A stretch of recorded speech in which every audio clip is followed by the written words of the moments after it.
કેમ છો બધા મજામાં હશો તેવી આશા અને શુભેચ્છાઓ। તમારા બધાનું સ્વાગત છે આપણી રેસીપીની ચેનલ સિલ્વર સ્પૂન હીરોઝ કિચનમાં। તો ચાલો આપણે આજે જોઈશું એક નવી વાનગી। તો આજે આપણે બનાવીશું તો ફ્રેન્ડ્સ વ્રત ઉપવાસમાં મજા પડી જાય તેવી આપણી ફરાળી કટલેટ, ટીકી, પેટીસ, તમે જે પણ કહો, વડા, તે બિલકુલ રેડી છે। અને તમને એક બતાવી દઉં, સરસ આપણા વડા, પેટીસ, ટીકી, ફરાળી બિલકુલ ક્રિસ્પી થયા છે। ખૂબ જ ટેસ્ટી, ચટપટી અને એકદમ મજા પડી જાય તેવી ફરાળી વાનગી બનાવવાના છીએ મિત્રો। આ રેસીપી તમે જોશો તો તરત જ બનાવવા કિચનમાં દોડી જશો, એવી સરસ ટેસ્ટી, ક્રિસ્પી, કુરકુરી એવી આ વાનગી છે। તો ચાલો ફ્રેન્ડ્સ, જોઈ લઈએ ફટાફટ આખી રેસીપી। સૌપ્રથમ આપણે કાચા કેળા લેશું મિત્રો। અહીં તમે જોઈ શકો છો, એક આંગળી જેવડા જ નાના નાના કેળા છે। અને તમે મારો વ્લોગ જોયો હોય તો આખી કેળાની લૂમ ઘરે લઈ આવ્યા હતા, કેળાનું ઝાડ પડી ગયું હોવાથી। તમે અહીં જે રેગ્યુલર મોટા કાચા કેળા આવે છે તે લઈ શકો છો અને એક વખત વોશ કરી લેવું।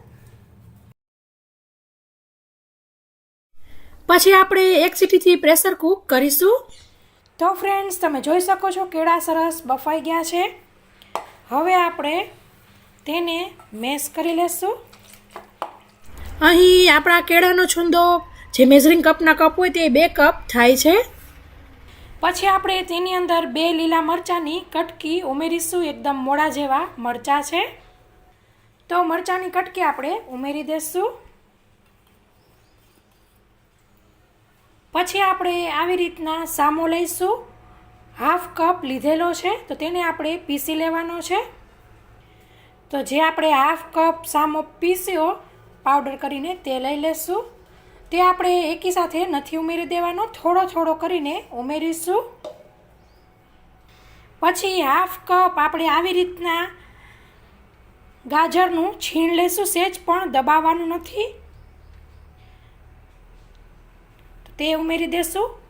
ગાજરના છીણની બદલે તમે ફરાળ ન કરતા હોય, મીન્સ તમે જો આ રેસીપી ફરાળી ન બનાવતા હોય તો તમે આની અંદર સામાની જગ્યાએ રવો પીસેલો લઈ શકો છો, ચોખાનો લોટ લઈ શકો છો, પૌવાનો પાવડર લઈ શકો છો, અને કોઈ પણ તમે તમારી મનપસંદ વેજીસ ઉમેરી શકો છો, શાકભાજી ઉમેરી શકો છો તમારા મનપસંદ પ્રમાણે।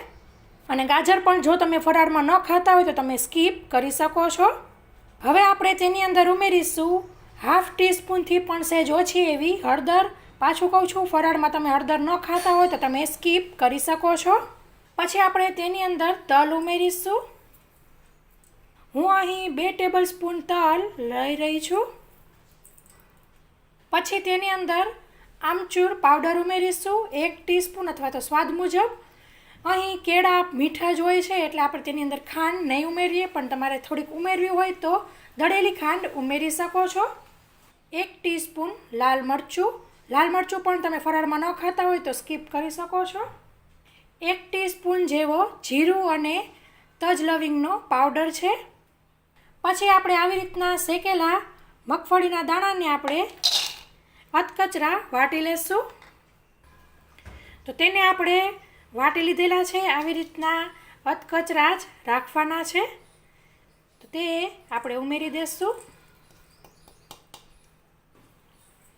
સ્વાદ મુજબ સિંધાણું મીઠું ઉમેરીશું અને હવે આપણે મિક્સ કરી લેવાનું છે। કોથમીર ઘરમાં અવેલેબલ હોય તો ઉમેરવી, આજે જ મારે કોથમીર નથી।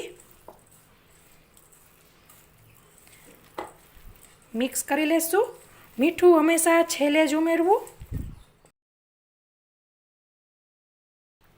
તો આવી રીતના થોડુંક મિક્સ કરીને હવે આપણને કેટલું આ મોઇસ્ચરવાળું છે તે પ્રમાણે દળેલો સામો ઉમેરવાનો રહેશે। બધાના કેળાની ક્વોલિટી અલગ અલગ હોય છે એટલે ધીમે ધીમે ઉમેરતા જાઓ અને સરસ આમ બોલ બને એવું થાય એટલે આપણે સ્ટોપ થઈ જવાનું।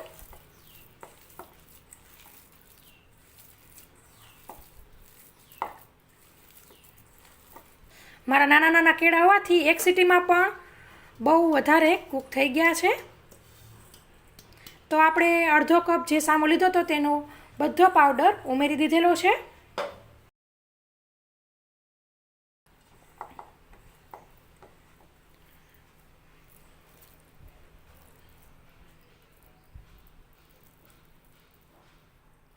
તો બોલ સરસ વળે છે. પછી આપણે આવી રીતના હાથ તેલવાળો કરીને નાના નાના બોલ વાળીશું અને આવી રીતના દાબી દેવાનું છે. તમે જોઈ શકો છો. અને બધું મિક્સ કરી ત્યારે જ આપણે તેલ ગરમ કરવા મૂકી દેવાનું છે, એટલે આપણે સહેજ પણ રાહ ન જોવી પડે, નહીં તો તમારું આ મિક્સચર ઢીલું થઈ જશે.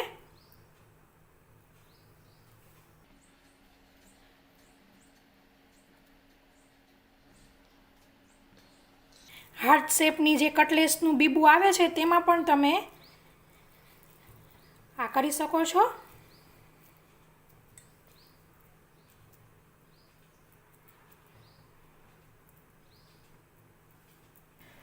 તો ફ્રેન્ડ્સ, આપણે ટીકી, વડા તમે કોઈ પણ કહી શકો છો, કટલેટ કહી શકો છો, તો વાળી લીધેલું છે.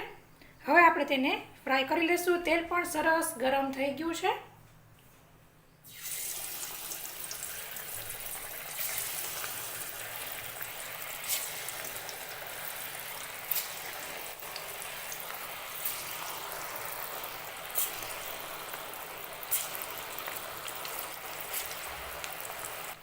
ગેસની ફ્લેમ મીડિયમ રાખેલી છે અને તેલ સરસ ગરમ કરી લીધેલું છે.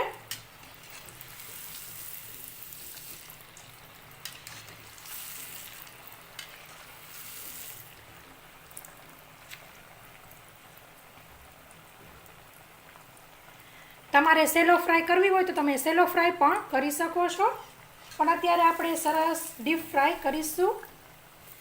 ઉમેરતા તરત જ આપણે જારો નથી ઉમેરવાનો, તે વાતનું ખાસ ધ્યાન રાખવું. સહેજ વાર પછી આપણે જારો ઉમેરીશું.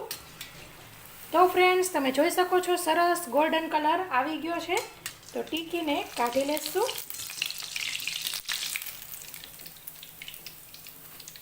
તમે જોઈ શકો છો કેટલી સરસ લાગી રહી છે.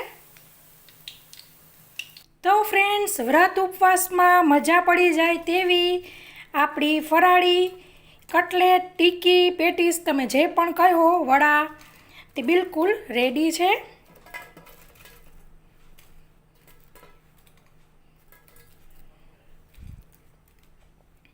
તો આપણે આ વડાને ગોરધનભાઈની જે લીલી ચટણી આવે છે, રાજકોટની ફેમસ ચટણી, તેની જોડે સર્વ કરીશું.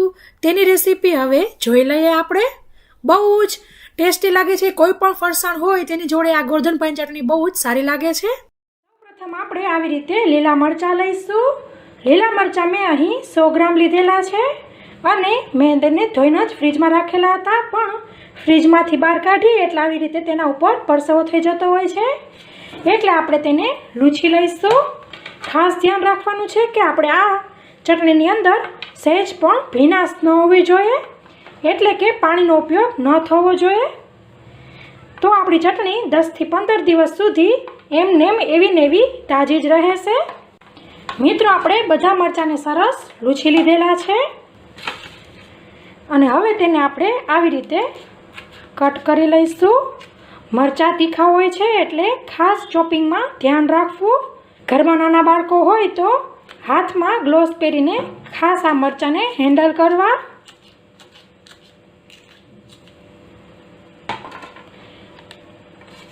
આમ આપણે બધા મરચાંને સરસ કટ કરી લઈશું. મિત્રો, તમે જોઈ શકો છો આપણે બધા મરચાંને સરસ કાપી લીધેલા છે. હવે તેને આપણે સાઈડ ઉપર રાખીશું.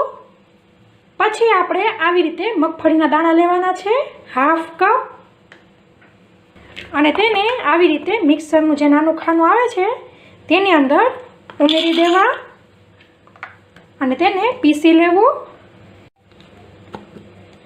મિત્રો, તમે જોઈ શકો છો આપણે મગફળીના દાણાનો સરસ ભૂકો કરી લીધેલો છે. તેને આપણે એક બાઉલમાં કાઢી લઈશું. તમે મિત્રો દાણાને શેકીને તેના ફોતરા કાઢીને પણ પીસી શકો છો. તેને આવી રીતે સાઈડ ઉપર રાખીને પાછું તે જ મિક્સર જારની અંદર મરચાં લઈ લઈશું.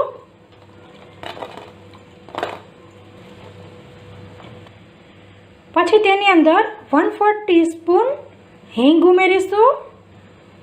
સ્વાદ મુજબ મીઠું ઉમેરીશું. 1/2 ટીસ્પૂન હળદર ઉમેરીશું અને સરસ તેને આપણે પીસી લઈશું. મિત્રો તમે જોઈ શકો છો આપણે મરચાંની સરસ પેસ્ટ બનાવી લીધેલી છે. હવે અહીં આ ખાનાની અંદર આ મગફળીનો ભૂકો સમાય એમ નથી, એટલે આપણે આ તેનાથી મોટું જે મિક્સર જારનું ખાનું આવે છે તેની અંદર આપણે મગફળીનો ભૂકો ઉમેરીશું અને જે આપણે આ મરચાંની પેસ્ટ બનાવી તે ઉમેરી દઈશું. જો તમારા મિક્સર જારની અંદર સમાઈ જાય તો તે જ મિક્સર જારની અંદર રાખવું.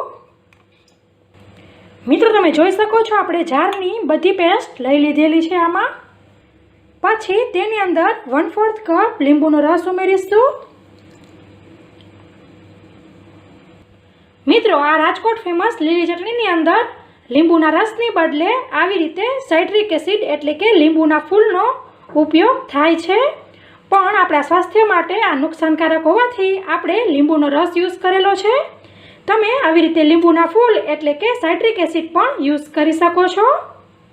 હવે આપણે આ સિંગદાણાનો ભૂકો, મરચાંની પેસ્ટ અને લીંબુના રસને એક વખત ફેરવીને સરસ મિક્સ કરી લઈશું. સરસ પીસાઈ ગયું છે તો એકદમ તૈયાર છે આપણી રાજકોટ ફેમસ લીલી ચટણી. તો હવે તેને આપણે સર્વિંગ બાઉલમાં લઈ લઈશું. આ ચટણી આવી રીતે થીક જ હોય છે. જ્યારે આપણે સર્વિંગ કરવું હોય ત્યારે તેમાંથી આવી રીતે થોડીક ચટણી લઈ તેની અંદર આપણે આવી રીતે દહીં ઉમેરવાનું હોય છે. તમે આની અંદર છાશ અથવા તો પાણી ઉમેરીને પણ ઢીલી કરી શકો છો. હું અત્યારે દહીં ઉમેરું છું અને સરસ તેને આપણે બરાબર મિક્સ કરી લઈશું. દહીં ઉમેરવાથી તે ઘટ પણ રહે છે અને આમ તે કન્સિસ્ટન્સી તેની પાતળી થઈ જાય છે.